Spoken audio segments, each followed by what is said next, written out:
আমরা আজ সমস্ত শিক্ষক কর্মচারীবৃন্দ একত্রিত হয়েছি।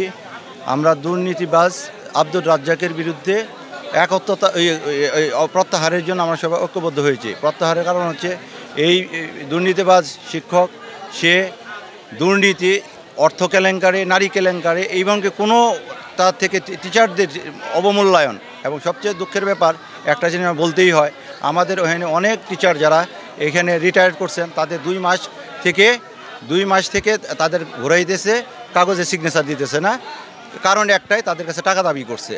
আমার কাছে কাগজ নিতে হলে টাকা দিতে হবে। এই ধরনের সকল শিক্ষকদের, এই যে রিটায়ার্ড যারা করছেন তাদের কাছে টাকা দাবি করেছে। এবং ছাত্রদেরকে এক্সট্রা 500 টাকা করে, আরও অনার্স ডিপার্টমেন্টে আরও টাকা দাবি করেছে। এক্সট্রা আলাদা অ্যাকাউন্টের মাধ্যমে সেই টাকা উত্তোলন করতেছে। এবং এটা সে অ্যাকাউন্টেন্ট এবং অধ্যক্ষ তারা দুজনেই জানে এই উত্তোলিত টাকা ভুয়া রিসিটের মাধ্যমে সে উত্তোলন করতেছে, এক। আর 2 নম্বর কথা হইল, এই তার যে অফিস রুমের উপরে রেস্টরুম, এই রেস্টরুম কোনোভাবেই একজন প্রিন্সিপাল করতে পারেন। সেই রেস্টরুমের কমিটিতে আমাকে রাখা হয়েছিল এবং এই কমিটিতে রাখার কারণে আমাকে দুর্ব্যবহার করছে। দুর্ব্যবহার কারণটা হইলো, সে যে ধরনের ভাউচার, জেনুইন ভাউচার ছিল না। জেনুইন ভাউচারটা আমি যখন জিজ্ঞেস করছি ভাউচার সে দেখাইতে রাজি হয় নাই। না হওয়ার জন্য আমার সাথে সম্পূর্ণভাবে দুর্ব্যবহার করে প্রিন্সিপাল আবার অ্যাকাউন্টেন্ট আমার সাথে যথেষ্টভাবে দুর্ব্যবহার করছে। দুর্ব্যবহার করে ঘর থেকে বের করে দিচ্ছে।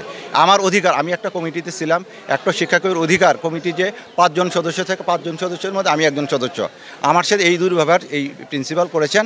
এটা ছাড়া সবচেয়ে বড় হল নারী কেলেঙ্কারি। যদিও আমরা টিচারদের বলতে চাই না, সে যেভাবে তার অফিস রুম এবং অ্যাকাউন্টস রুমটা যেভাবে করেছে, সন্ধ্যার পরে সেই অ্যাকাউন্টেন্ট এই বাসাতে আসে, এই বাসায় আসে রেস্টরুমে আছে, রেস্টরুমে এটা ওপেন সিক্রেট, এটা তো আমরা জানি না, তো সবাই বাইরে তো সবাই জানে, রাতের ইয়েতেও আসে এরকম করছে।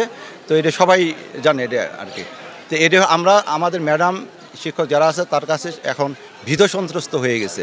সবচেয়ে বড় কথা হইল, যখন ম্যাডামরা যায় একজনকে শুধু অ্যালাউ করে, এবং একজনকে অ্যালাউ করা মানে সে দুর্নীতি। এবং ইভেন কি প্রিন্সিপাল সিগারেট কোনো দিন খাইতে পারে না।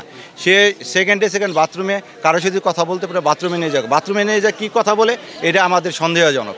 হ্যাঁ, একজন কথা বললো প্রিন্সিপাল, ওপেন বলতে টেবিলে বলবে, সে বাথরুমে প্রত্যেকটা টিচারকে নিয়ে কোনো দরকার হলে বাথরুমে নিয়ে যাওয়ার কথা। বাথরুমে নেওয়ার কারণটা কি, এটাও আমাদের একটু দুর্বিসন্দেহ।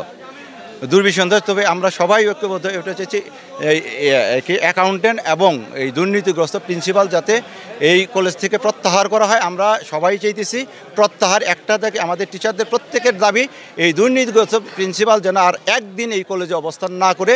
এই জন্য আমরা সবাই সমবেত হয়েছি, আমরা সবাই ঐক্যবদ্ধ হয়েছি এবং সমস্ত টিচার এবং শিক্ষক একত্র ঘোষণা করেছে ওই দুর্নীতিগ্রস্ত যেন 1 সেকেন্ডের জন্য আর ক্যাম্পাসে ঢুকতে না পারে। এটা আমার না শুন। এবং টিচারদের একজনের বেতন বর্ণাঢ্যদের মধ্যে বিতরণ করা, সেই টাকাটাও সে তছরূপ করে ফেলছে, 1,11,000 টাকা। আবার স্টুডেন্টদের, বন্যা দুর্গত অনেক স্টুডেন্ট আছে, আমরা বিগত দিচ্ছে আমাদের সে 500 টাকা বিবিধের থেকে আমরা যদি কোনো সময় বলছি যে একটা টিচার, একটা দরিদ্র জনগোষ্ঠী, তাদেরকে একটু সেই কমানোর ব্যাপারেও রিকোয়েস্ট করতে আমরা নিজের পকেট থেকে ভর্তুকি, কিন্তু ওই বিবিধের টাকা থেকে একটা টাকাও সে কমাইতে চায় নাই। এটাই হলো আমরা সবাই এখানে যারা আছেন এবং সবারই আবারও বলি, সবারই একটা দেবী। আজকের অ্যাকাউন্টেন্ট 5টা চেক আর কি বললো, চাবি নিয়ে গেছে এই কলেজ থেকে। তো এখন সবাই আমাদের টিচার পরিষদ সবাই বলতেছে যে এটা একটা দুর্বিষহ। স্যার আমাকে বলছে যে স্যার এই ব্যাপার কি, তবে এখন আপনাদের মাধ্যমে জানাইতে চাই ও কয়টা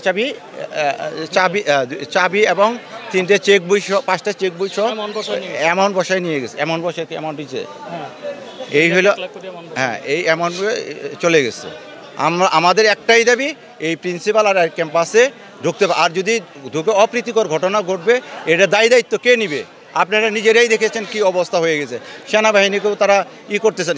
যদি এই অবস্থায় যদি একটা প্রিন্সিপাল যদি ভিতরে ঢুকে, এটার দায়িত্ব আমরা নিতে পারবো না। আর এটা কোনো কিছু হইলে এটার দায়িত্ব আমরা যাতে না করি, এটা আপনাদের মাধ্যমে জানাইতে চাই। আমাদের আবারও বলছি, সবারই একটা দাবি, আর 1 সেকেন্ডের জন্য এই প্রিন্সিপাল যাতে এই ক্যাম্পাসে না ঢুকতে পারে, এটা আপনাদের মাধ্যমে ঊর্ধ্বতন কর্তৃপক্ষকে আপনারা অবহিত করবেন, জানাবেন। এটাই আমার প্রত্যাশা, এটাই আমার দাবি। আর আসসালামু আলাইকুম।